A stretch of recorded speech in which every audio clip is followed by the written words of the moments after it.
Hey, I'm Alex Radcliffe from Board Game Co. and today I'm reviewing Let's Go to Japan from AEG. Let's Go to Japan is a travel-themed game for 1 to 4 players in which players are trying to construct their itinerary for a week in Japan before finally executing and scoring on their trip. This is a prototype, all rules and components subject to change, and I'll have a link to the crowdfunding campaign down below. With that said, the basic way this game goes is you're trying to construct your trip. You're going to be gathering cards from Kyoto or Tokyo in order to lay them down into your grid into these various spots to construct the perfect trip while being mindful of your stress, while being mindful of the cards, the locations, a whole bunch of things to be mindful of. To that end, across the 13 rounds of play, you're going to be following this little grid to draft cards. Players in the first round will take a card from each pile, Tokyo and Kyoto. You're going to look at those cards and decide which card you want to keep adding into your trip, and then add it to any slot. In my case over here, they're both a lot, but I do like those 11 points, although I do like having 3 points per Kyoto card. That could be a lot of fun. Let's go ahead and do that. So we're going to slot this down over here. We're going to take this card and pass it to my player on the left. We're going to go to the next round of play and again pick 2 cards, and I'll start walking you through how to read these cards and what they're doing shortly, but I want to get this moving first as far as getting these in play. I think I'm going to go ahead and construct this one. Let's go ahead and construct this one over here, popping this down there. You can put the cards underneath it, but you are limited to 3 cards per day. So I'm going to put those there, and again, we'll follow that once more. I'll go through this a few more times before showing you exactly how this plays out. Now we have the high-end shrine over here, which is certainly not bad. I think I'm going to go ahead and just tuck this down over here. We're going to get our 3 cards locked in. This is going to be a fun little set of cards we have going here. We'll take this card and pass it, and then once more doing that. The fact that I've done this entire column, there's a reason for that, but we'll talk more about that soon. Over here I have yellow cards. These cards can be either area. They can count towards Kyoto or towards Tokyo. That's your choice over here. I'm going to take this, and let's put this one down into this column over here, and we'll pass that. When we move to this round, players are going to take the hand of cards that were passed them by their opponents. Let's say that I have a pile of cards over here, and I'll go ahead and pick these up. These are the cards that have been put into my zone over here from the player to my right, and I'll pick these 4 cards up, and this round we're playing 2, passing 2. You're going to pick up 4 cards, and then play 2, pass 2, then draft 4 cards, and pick 2 cards from the decks, play 2, pass 2, and go through that cycle until going back to the final 4 rounds, where the drafting order will change, and you'll go back to playing 1, passing 1. Basically, the first 4 rounds, you're playing 1 card, the next 5 rounds, you're playing 2 cards, and the last 4 cards, you're playing 1 card. We're going to go ahead and take a look at these cards and choose one. Let's just go ahead and put this down over here, and from there I'm just going to go ahead and just continue building this out like so, just for the sake of showing you some things as we play. Now, why are you doing this? What are you building towards? How are you scoring points in this game? Well, you're scoring points based on trying to build out things that match a few different things. You'll be trying to move your indicators up over here. You're going to be trying to be mindful of your stress for or against you as you have either strenuous or expensive activities as you go through the days. You're going to be trying to score the highlight of the day on the bottom card you play in each day.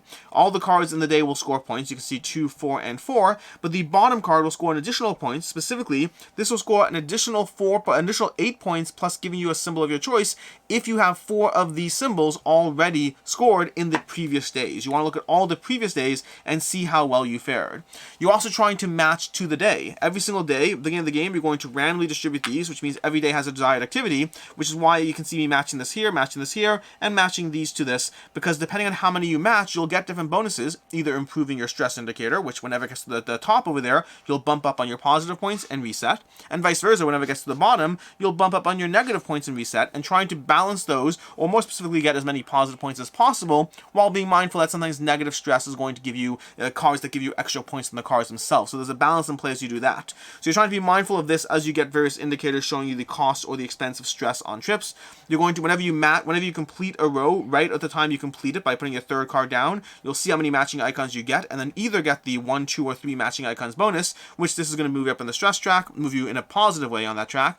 This will give you either a token movement of your choice, or some of these tokens, which are either a point at the end of the game, or alternatively, we can trade it at any point to draw 3 cards and discard 3 cards when you're stuck with cards that don't fit your engine. And then lastly over here, you can either do a walk over here, or alternatively, you can get a train specifically that gives you a positive point train, because one of the things that happens in this game is that whenever you're moving from Kyoto to Tokyo or vice versa, whenever your trip transfers, so for example over here, when this transfers from here to here, you'll have to pay a train, and trains are worth negative points because they take away from your journey, unless you've earned one of the good trains, in which case it will give you both a positive movement forward as well as 2 points. So earning those trains can help you for when you inevitably need to transfer while you're trying to achieve your goals. Additionally, as you go through these, you're going to be bumping up these tokens on these tracks whenever you have one of these on the days. You'll be slowly moving them forward, and at the end of the game, you'll find your tokens in some sort of configuration, something along the lines of like this would be a typical scoring arrangement, although you can bump these up even further if you have some lower, depending on where you put your energy, and each token will score points based on how far they've moved up those tracks. So you're doing a bunch of things. You're trying to match cars to the desired activity of the day. You're trying to be mindful of your stress indicators, positive or negative. You're trying to move these tokens up the track to score points for them. The cards themselves are worth points. The highlight of each day is going to give you a giant chunk of points, or a relatively large chunk of points, depending on what you've done and where you've done that card, and so you're going to get extra points that way. You're trying to do all of that across the course of play, across those 13 rounds of play, playing out the total of 18 cards across the 6 days until you see who scored the most points in Let's Go to Japan. That is basically it. The few small things we didn't touch upon, there's also going to be the passports expansion over here, which will give you a specific ability that's either ongoing or starting ability. Start the game with 5 research tokens and a movement forward. Start the game with one of each of the 5 experience track icons. These will give you an additional way to have, like, you'll draft the passport cards and pick one, and then you also have the concept of walks, which is where you play a card face down instead for you to go on a walk, and those cards also give you the opportunity to flip them as you go through the game and score them as well. So that's going to be another aspect there. A few small details like that we haven't touched upon, but that is basically Let's Go to Japan. Which means it's time for the review, starting off with ease of play. I would say the game is not that difficult, but there are some small elements that are more complicated than I felt they needed to be for the weight that this game is. Even things like the walks, for example, there's a few aspects of how the walks go, both playing a card face down, then turning over and possibly resolving it or not, adding extra walks, things like that. There's a few other small details that were a little bit more complicated than they perhaps needed to be, but the game itself is not that complicated. There's just some small edge cases where I felt it was a little bit much. Like even the drafting, for example, the way the cards draft, instead of having a typical drafting system, they have their own unique little puzzle of alternating drafting and picking up cards, taking cards from the deck, then picking up the cards that were drafted. It's not complicated. It's just unnecessarily extra, in my opinion. As far as game time, this typically plays in 45 to 60 minutes. Box says 45 minutes. That makes about sense. Yeah, this is a 45 to 60 minute experience. As far as what I like, don't like, and can see others not liking, starting off with what I like, which is the general theme of planning a trip is fun, especially if you combine it with the roleplay aspect of walking through your final days. The rulebook suggests, and it's not bad if you don't mind the roleplay aspect, that once you have your final day and you're going through your trip and you're like, hey, we go to get Yakitori and Omaeda Yokochu, I'm butchering those names, I'm sorry. Then we peacefully go to Kyoto Tower and ride up to the top, and it's a beautiful view, and from there we saw the Philosopher's Path, and we decided that, you know what, when we're done with the tower, why don't we go on a bit of a journey walking down the path to calm ourselves. Like, you can walk through your experience to the other players, both educationally, because you learn about all these things in Japan, but also it does add a bit of a flavor to your final trip, as opposed to just being cards, cards, cards, points, points, points. It adds a more thematic appeal to it, and so the theme, especially if you're willing to roleplay, does work over there.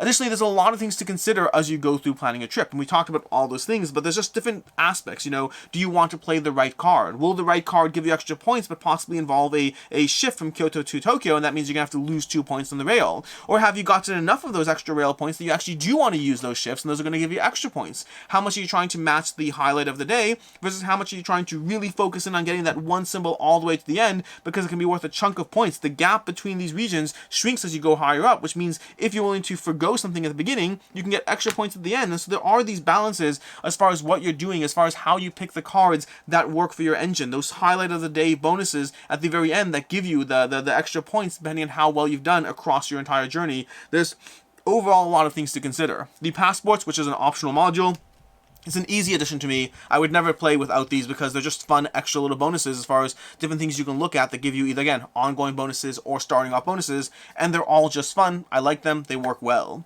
And then lastly, the game itself doesn't outstay its welcome. You're playing few rounds of playing cards, 13 rounds of play, a total of 18 cards very quickly. Overall, this game moves fast, plays fast, and gives you that end game scoring at the end. You don't really know how well things are going until the end of the game, which could be a pro for some or a con for some, but this is one of those games that you have no idea how someone else is doing until you get to the final end game. So there's no walking through the game and getting deflated by seeing someone else's score rise while you feel you're losing. You just won't know until you get to the end. You play it out, you see how you score, and you move on from there. As far as what I don't like, my biggest pet peeve is the fact that the highlight of the day bonuses seem way too easy to achieve. Highlight of the days are going to be those bottom scoring cards that give you specific bonuses. If you've achieved this, then you score that. But they seem way too easy to achieve. I don't think I've I don't think I've ever not accomplished one. The first one or two tend to be a little harder because you don't have that much time to focus them, but I still haven't had that much of an issue actually getting them done. But then as you go on to your journey, the highlight of the day is look at everything you've done up until now, which generally makes anything past the first 2 days just almost feels like a cakewalk if you do any degree of planning around them. I found the highlight of the days are often worth a chunk of points and didn't feel like a challenge to achieve, to the point that I reread the rules on the highlight of the days 3 times to make sure I'm understanding it correctly. And I think I am, but it seems to indicate anything you've done up until your journey so far, which means that a highlight of the day in the first column is this basically, over here it's a little bit challenging, but doesn't scale as you get further along, which means once you move past the first 2 columns, there's a decent chance you've been able to accomplish it, assuming you are picking your cards with intent, and you are picking your cards with intent. And so I wish the highlight of the days felt more challenging because they are a chunk of points and I like them. I just want to feel like it's actually something I'm working towards as opposed to something that kind of just happened. Additionally, the walk system I felt was unnecessarily complicated for what it adds to the game. And again, I mentioned this already in the ease of play aspect, but I felt the whole walks, playing a card face down, and then potentially looking at it, resolving, and having this extra walk things is not complicated, to be very clear, but I felt it added a bunch of extra rules to teach and understand without really enhancing the gameplay experience, so they didn't really do much for me there. As far as what I don't like, as far as what I can see others not liking, similarly, the passing system is unnecessarily complicated, and then just keep in mind, this is a lighter game. This is for the most part a lighter game. It does give you things to consider. I wish the highlight of the day was more to consider because that didn't feel as challenging, but it gives you a few things to try to think through where to put your energy, which cards to play in different ways, but at the end of the day, it's still a lighter experience that is going to draw you in far more thematically and whether the theme appeals to you and resonates as opposed to anything else. As far as final thoughts on Let's Go to Japan, overall, this one is a enjoyable experience that is focused more thematically, or at least for me, pulls me in more thematically, while very much being on the lighter side, which does mean that I'm not as much the target audience. I've enjoyed my time here, and I do think it is very charming in what it does, very educational in the places that go out, and mechanically gives you enough of a puzzle to be intrigued by, while also for me, it's not mechanically satisfying enough that it's one that particularly resonates with me. For me, overall, this is a 3 out of 5. It's an enjoyable experience, it's very gateway friendly, but it's one that it just mechanically doesn't pull me in quite as much, and it's more about the charm of the experience than anything else. A 3 out of 5. As far as other game recommendations, first of all, Santa Monica by the same designer. Santa Monica by Josh Wood is another game that also very much pulls you in from a thematic, immersion to the game. If you like one of these experiences, I very much think you'll like the other. They both gave me very similar vibes. And if you're looking for an additional travel-themed game, that one that has always held up for me, a 10 days in the USA, or 10 days in Europe, or 10 days in Africa, any game in the 10-day series gives me a very fun travel vibe as I try to connect different locations with different modes of travel, and gives me a challenging puzzle as far as how to optimize and actually get to where I need to go.